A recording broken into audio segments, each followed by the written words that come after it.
এই যে এখানে একটা রুমের মধ্যে অনেকগুলো যে কালো কালো কি দেখা যায়, মানুষ নাকি? দেখে কি মনে হয় মানুষ? আসলে এগুলো নারী, মুমিনা নারী। ওখানে বসে তারা ইসলামের তালিম নিচ্ছে, কোরআন হাদিসের তালিম নিচ্ছে। ওই যে দাঁড়িয়ে আছে, দেখছেন?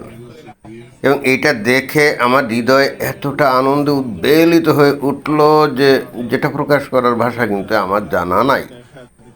কেন আনন্দে উদ্বেলিত হয়ে উঠল এই ধরনের একটা ভিডিও ক্লিপ দেখে, সেটা ব্যাখ্যা করার জন্যই বস্তুত এই ভিডিওর অবতারণা। তো ঘটনা হচ্ছে এখানে, এখন জায়গাটা কোথায়, ভেন্যু কোথায় আমি ঠিক জানি না, বাট বাংলাদেশের কোনো একটা মনে হয় ঢাকা শহরই হবে। তো সেখানে ওই ইয়ে করছে একটা মহিলা মাদ্রাসা এটা। এখন এটা বাড়ি ভাড়া নিয়ে করছে না কিভাবে করছে আমরা তো জানি না, কারণ ঢাকা শহরে এরকম বাড়ি ভাড়া নিয়ে প্রচুর মহিলা মাদ্রাসা আছে। এবং এই মহিলা মাদ্রাসা নিয়ে কিন্তু অনেক কথাবার্তা আমরা সাম্প্রতিক কালে আমরা শুনি, বিশেষ করে তার দুর্দান্ত দুর্দান্ত মুখরোচক রসালো কাহিনী যেগুলো আমরা শুনি, যে এখানে এই মহিলা মাদ্রাসার যে ছাত্রী আছে না, তো হুজুররা তাদেরকে ডেকে নিয়ে আসে তাদের খাস কামরায়, ওই ছাত্রীরা যাতে একটু সেবা করতে পারে।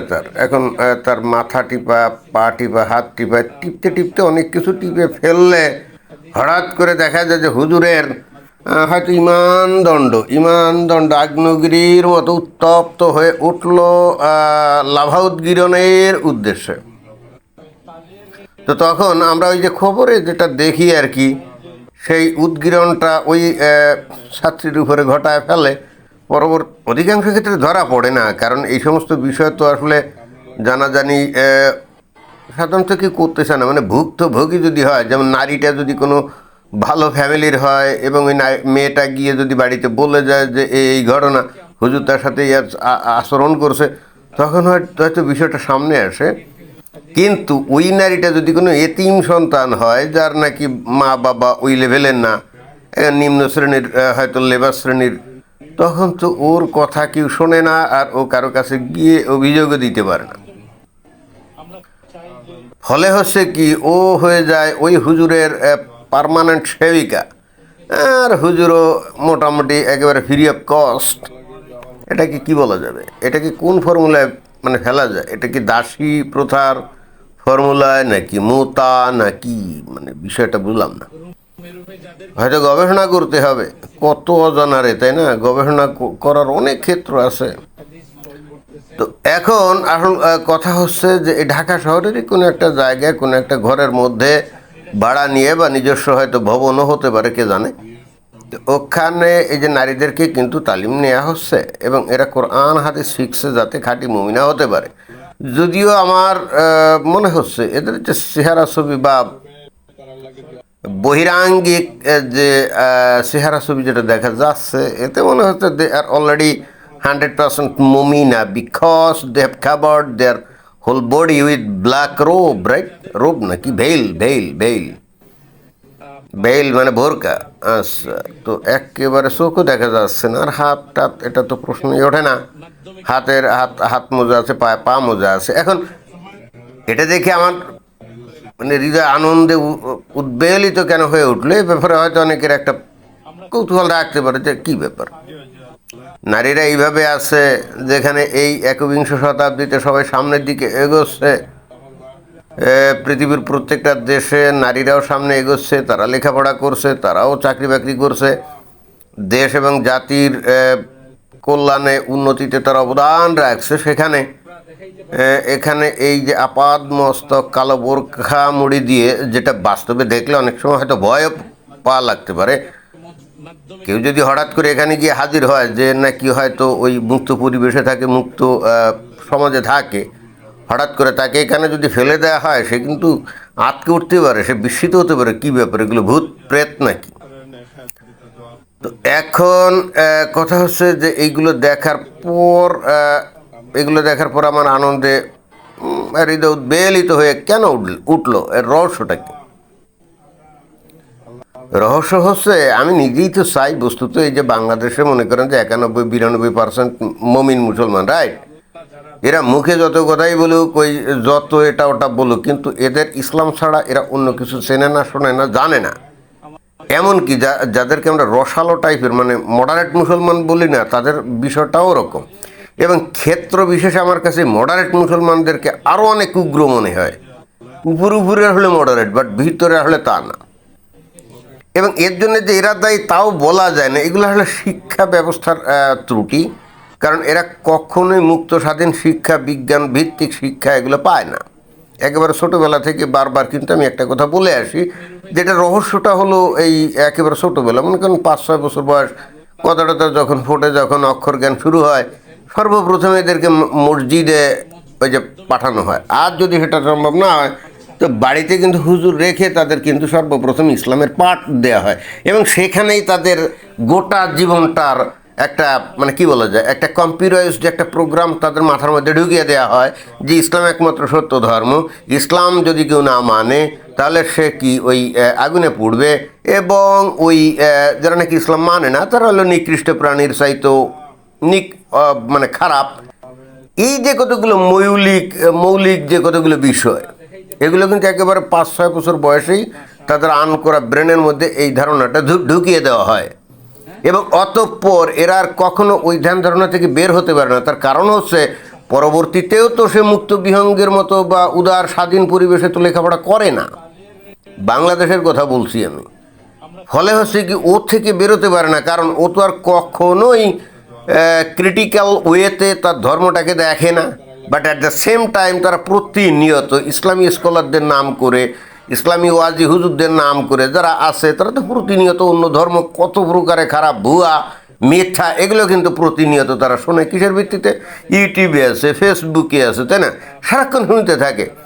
আর ইসলাম সম্পর্কে কখনোই একটা ক্রিটিক্যাল আলাপ তারা শোনে না। তারা কখনোই এই জিনিসটা তারা তারা কিন্তু আটকে ওঠে যখন তাদের যদি প্রশ্ন করা হয় যে আচ্ছা, এই যে হযরত মুহাম্মদের নবী, তার প্রমাণ কি?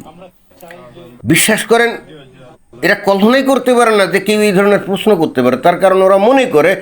এবং একই সঙ্গে আর একটা প্রশ্ন, যেমন উদাহরণস্বরূপ এই যে কোরআন, মুসলমানরা তো মনে করেন যে সবাই এটা তো একেবারে দ্ব্যর্থহীনভাবে, without any question, without any doubt, they believe that it has come from almighty God, right? And they believe it firmly and literally. এটাই এটাই ইন্টারেস্টিং ব্যাপার কি জানেন? যে কোনো লোক, ধরেন যে অমুসলিম, যদি কোনো মুসলমানকে জিজ্ঞেস করে আচ্ছা কোরআন যে আল্লাহর বাণী, সেটা আপনি মানে কোরআন কোরআন কোরআন কীভাবে আল্লাহর বাণী হতে পারে, এই যে প্রশ্নটা করা হলো না, ওরা কল্পনাই করতে পারে না যে দুনিয়ার, তার সে হোক অমুসলিম, তারা এই ধরনের প্রশ্ন করতে পারে। বিকজ মানে তাদের ব্রেনটা এমনভাবে তৈরি হয়ে গেছে সেই ছোটোবেলা থেকে, তারা মনে করে যে ওই মুসলমান অমুসলমান নির্বিশেষে সবাই বিশ্বাস করে Quran is the words of God. অনেকে আমার কথা শুনে একটু টাসকি খাইলেন, তাই না? আসলে তা না। আপনারা যারা অমুসলমান আছেন, আশেপাশে যদি কোনো মুসলমান টান থাকে, জিজ্ঞেস করে দেখবেন যে আমি সত্য বললাম না ভুল বললাম। কিন্তু একজন মনে করেন যে হিন্দু অথবা খ্রিস্টান অথবা বুদ্ধিস্ট, যেমন হিন্দু, যে কোনো একজন হিন্দু, শিক্ষিত হিন্দুকে যদি জিজ্ঞেস করা হয় আচ্ছা ওই যে তোমরা তো বিশ্বাস করো যে এই বেদ নাকি ঈশ্বরের বাণী, আসলে কি ঈশ্বরের বাণী, দেখবেন যে সে ওই রকম টাসকি খাবে না এবং বলবে যে এটাই প্রাচীনকাল থেকে এটাই প্রচার হয়ে আসছে, এটাই চলে আসছে, হ্যাঁ হলে হতেও পারে, কি জানি, এরকম উত্তর দিবে। কিন্তু একটা মুসলমান কখনোই ওইভাবে বলবে না যে হতেও পারে, নাও হতে পারে। অর্থাৎ তাদের যে কোরআন যে আল্লাহর বাণী কিনা বা ঈশ্বরের বাণী কিনা, এ ব্যাপারে জিজ্ঞেস করলে তারা তো আকাশ থেকে পড়বে। তারা বিশ্বাসই করতে পারে না যে কেউ এই ধরনের প্রশ্ন করতে পারে। এরপরেও যদি মনে করেন যে ঠিক আছে, এমনকি যদি মুসলিম অধ্যুষিত কোনো অঞ্চলে বা মুসলিম অধ্যুষিত কোনো দেশেই প্রশ্ন করা হয়, সাথে সাথে ইসলামকে অবমাননা করা হয়েছে বলে আক্রমণ করে বসতে পারে। হ্যাঁ, আজ যদি মনে করেন যে অমুসলিম অঞ্চলে কোনো মুসলমানকে জিজ্ঞেস করা হয়েছে যেখানে হয়তো কিছুই করতে পারবো না, সেখানে আমতা আমতা করে বলে না না না, এটা তো আসলেই আল্লাহর বাণী, এটা একেবারে নবীর কাছে পাঠানো হয়েছে জিব্রাইল ফিরিস্তা দিয়ে টাইম টু টাইম, দিব্যি এই জিনিসগুলো বলে যাবে। কিন্তু এই জিনিসগুলো যে মানে এই জিনিসগুলো যে ওই যে হিন্দুদের মনে করেন যে ওই হনুমানের ফাল দিয়ে ওই শ্রীলঙ্কা থেকে গন্ধমাদন পর্বতে যাওয়ার মতো বিষয়, এটা কিন্তু তাদের মাথাতেই আসবে না। দেখবেন যে যখন মানে মুসলমানদের কাছে বলা হয় যে এই যে ওই রামায়ণে এই যে এই হনুমান, এই যে বিশল্যাকরণী আনার জন্য এই যে শ্রীলঙ্কা থেকে ফাল দিয়ে কোথায় গন্ধমাদন পর্বতে চলে গেল, রাইট? দেখবেন যে মুসলমানরা কত হাসাহাসি করবে, বলবে কি আজগুবি উদ্ভট কিসা কাহিনি। কিন্তু যখনই তাকে বলা হবে নবী যে নিজে একদিন রাতের বেলা ওই যে মক্কা থেকে ওই গাধার ঘোড়া সদৃশ জন্তুর পিঠে চড়ে এবং মুখটা হলো নারীর মতো ওই যে জেরুজালেমে গেল, আর জেরুজালেম থেকে ওই তো মিরাজের কথা বলছি, জেরুজালেম থেকে যে সিঁড়ি বেয়ে 7 আসমান কত শত কোটি আলোকবর্ষ উপরে উঠে আল্লাহর কাছে চলে গেল, এটা ভাই সঠিক হয় কেমনে? দেখবেন যে কল্পনাই করতে পারবে না যে কেউ এই ধরনের প্রশ্ন করতে পারে। প্রশ্ন করা মাত্রই মনে করে যে ওই লোকটা ইসলাম বিদ্বেষী, কিন্তু ও কিন্তু অহরহ খ্রিস্টান, ইহুদি, তারপরে বৌদ্ধ, হিন্দু ধর্মের নানা ঘটনা নিয়ে কঠিন সমালোচনা করে যাচ্ছে। কখনোই মনে করবে না যে এটাও এক ধরনের হিন্দু ভবিক, খ্রিস্টান ভবিক, ইহুদি ভবিক অথবা মনে করেন বুদ্ধিস্ট ফোবিক, না, এটা মনে করবে না। কারণ কি জানেন? কারণ হচ্ছে ছোটোবেলা থেকেই তো এভাবে ওর মানসপট ওভাবে গড়ে উঠছে, ব্রেনে ওভাবেই ইনফরমেশন সেট আপ হয়ে আছে। Brain is one kind of super computer, right? And that's why if you input different types of command and the command is mainly based on this type of sentences, this type of doctrine, যে কি হিন্দুদের ধর্ম হইল ধরো পৌত্তলিক ধর্ম, কি মূর্তি পূজা করে, নাচানাচি করে, তাই না? এই জিনিসগুলোই তো তারা শেখে। মানে বাংলাদেশ ভারতের যে মুসলমানগুলোর কথা আমি বলছি, তারা তো এগুলো শুনে শুনে বড় হয়। দেখেন যে একজন মুসলমানের ছেলে 5-6 বছর বয়স হলে সাথে সাথে মাদ্রাসায় দেয়, নইলে বাড়িতে হুজুর ডেকে এনে এগুলো শিখায় একবার ওই বয়সে। হিন্দু, খ্রিস্টান, বুদ্ধিস্ট তাদের ছেলে ফেলে কি 5-6 বছর বয়সে কি এগুলো শিখায়? তাদের কি ঠাকুর ডেকে এনে কি হিন্দু ধর্ম শিখায়, নাকি পাদ্রি ডেকে এনে ওই মানে খ্রিস্টান ধর্ম শিখায়? কিচ্ছু শিখায় না। এখানে স্রেফ ছবি আঁকতে দেয়, তারপরে অ আ ক খ শিখায়, আদর্শ লিপি এনে দেয়, ইংরেজি নানা কিছু, এইভাবেই তো শিখায় নাকি? তার ধর্মীয় ব্যাপার তো তাকে একেবারেই শেখানো হয় না। ধর্মীয় বিষয়গুলো আসে তো একেবারে যখন অ্যাডাল্ট হয় তখন, এর আগ পর্যন্ত তো নাই।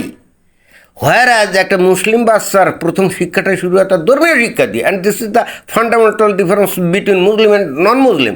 অনেক সময় অমুসলিমরা বোঝেই না যে মুসলমানরা এত মৌলবাদী হয় কী করে, রেডিক্যাল হয় কী করে, এত কিছু, এই যে আধুনিক যুগে এত কিছু বিজ্ঞানের অগ্রগতি, এত কিছু।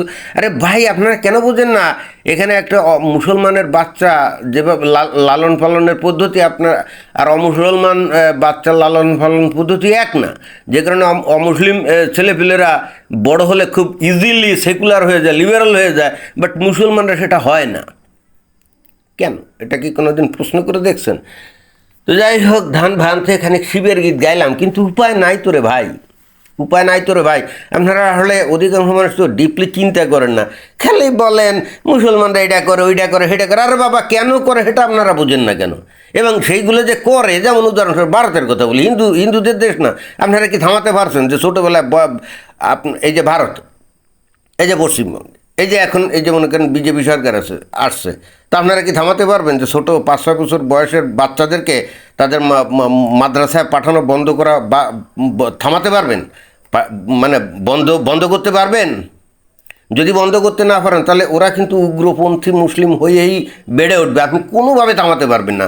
আপনি ওই যে মাদ্রাসায় বিজ্ঞান শিক্ষক রাখলেন, মাদ্রাসার শিক্ষা কারিকুলাম চেঞ্জ করলেন, কোনো কিছুতে কিছু হবে না। একটা কমপ্লিটলি আপনার ভুয়া রাস্তায়, আপনার কমপ্লিটলি ভুল রাস্তায় আপনারা ইয়ে করছেন। আমি শুনছি পশ্চিমবঙ্গের অনেক মাদ্রাসায় নাকি হিন্দু শিক্ষক আছে, বিজ্ঞান শিক্ষক আছে, হ্যান আছে, ত্যান আছে, এবং তারা মনে করে এগুলো শিখালে বোধহয় মুসলমান ছেলেপেলেরা মনে হয় আধুনিক মনস্ক হবে। কমপ্লিটলি রং নোশন, একেবারে কমপ্লিটলি ভুল একটা ধারণা। এদের ব্রেন অলরেডি সেট আপ হয়ে যায় তার 5-6-7 বছর বয়সে, যখন সে ওই মসজিদে ওই যে আরবি শিখতে যায়, কোরআন হাদিস শিখতে যায়, তখনই। এরপরে আর কোনো দিন সে চেঞ্জ হয় না, ও তার ওই পজিশন থেকে কোনো দিন চেঞ্জ হয় না, কোয়াড ইম্পসিবল। তো বাংলাদেশ মুসলিম দেশ, সেখানে তো কেউ থামাতে পারবে না, কেউ কি থামাতে পারবে? বাট এই যে পশ্চিমবঙ্গে, এমনকি কিসের পশ্চিমবঙ্গ? আমি কানাডা, আমেরিকা, আমি নিউ ইয়র্কের রাস্তায় দেখছি ছোটো ছোটো বাচ্চাদের একেবারে সেই বাংলাদেশের একেবারে মাদ্রাসার মতো পোশাক পরায় ছোটো ছোটো বাচ্চাদের পিঠে সে ব্যাগ ভরে নিয়ে ওই তার মা এরকম এই কালো কাপড়ের মতো এরকম বোরকা মুড়ি দিয়ে নিয়ে যাচ্ছে, আমি নিউ ইয়র্কের রাস্তায় দেখছি। আমি জিজ্ঞেস করছি কী ব্যাপার, আমি তো টাস্কিকে গেছি, নিউ ইয়র্কের রাস্তায় এরকম কীভাবে হওয়া সম্ভব? আমি জিজ্ঞেস করছি এটা যায় কোথায়? বলে যে এরা হুজুরের কাছে যাচ্ছে কোনো মাদ্রাসায়, ওই ঘরের মধ্যে হয়তো কতগুলো ছেলেপেলেরা পড়াবে এরকম। তো এখন আপনারা তো বলবেন freedom of practicing religion, right? They can practice their own religion according to their fundamental democratic rights. আপনারা তো ভাবতেছেন তাই, কিন্তু বিষয়টা তো হয়ে যাচ্ছে অন্যরকম। কারণ ও তো ভবিষ্যতে হয়ে যাচ্ছে অন্যরকম। ও ভবিষ্যতে আইএসএ যোগ দিতে পারে, ও ভবিষ্যতে তালেবানে যোগ দিতে পারে, ও ভবিষ্যতে কিন্তু ওই আল কায়দায় যোগ দিতে পারে, এবং কোনো কিছুতে যোগ দিল না। ও জাস্ট লোন উলফ হিসেবে একজন টেরোরিস্ট হিসেবেও ও নানা রকম টেরোরিস্ট অ্যাটাক করতে পারে। আসলে এই জিনিসগুলো দেখলাম যে এই মানে মুসলমানদের দেশে তো এটা প্রশ্নই ওঠে না, অমুসলিম দেশেও কী জানি বিষয়টাকে হালকাভাবে দেখে এবং মনে করে না না না একদিন তো এরা ঠিক হয়ে যাবে। আমি তো বাস্তবে দেখি না এরা ঠিক হচ্ছে, এবং they are becoming the dreadful enemy to the whole civilization. হ্যাঁ, আমার কাছে তাই মনে হচ্ছে। আপনি চিন্তা করতে পারছেন যে almost 2 billion of people they follow Islam, they are becoming the deadliest enemy to the whole civilisation.